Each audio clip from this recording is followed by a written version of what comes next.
کیا آپ تصور کر سکتے ہیں کہ سمندر کے ایک چھوٹے سے راستے سے گزرنے کے لیے کسی ملک کو $20 لاکھ فی بحری جہاز ادا کرنے پڑے؟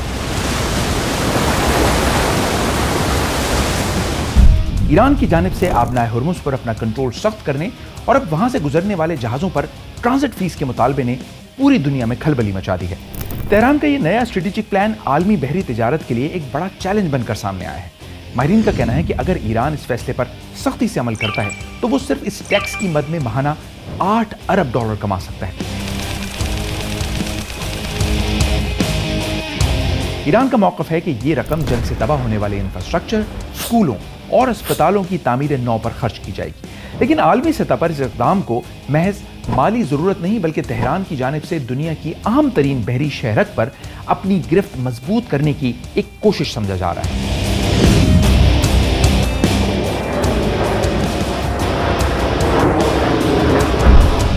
یورپی ممالک کے لیے یہ صورتحال کسی ڈراؤنے خواب سے کم نہیں۔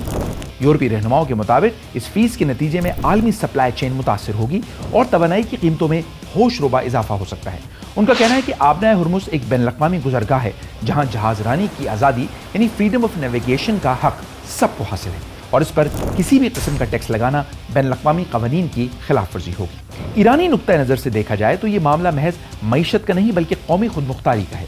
تہران کا زور اس بات پر ہے کہ ایران پر دہائیوں سے لگی غیر منصفانہ عالمی پابندیوں نے اس کی معیشت کو شدید نقصان پہنچایا ہے، اور اب وہ اپنے قدرتی وسائل اور اسٹریٹجک محل وقوع کو اپنے عوام کی فلاح و بہبود کے لیے استعمال کرنے کا پورا حق رکھتا ہے۔ ایران کا یہ موقف اپنی جگہ وزن رکھتا ہے کہ اگر دنیا اس کی آبی گزرگاہوں سے اربوں ڈالر کا منافع کما رہی ہے تو اس کا فائدہ اس خطے کے عوام کو بھی ملنا چاہیے۔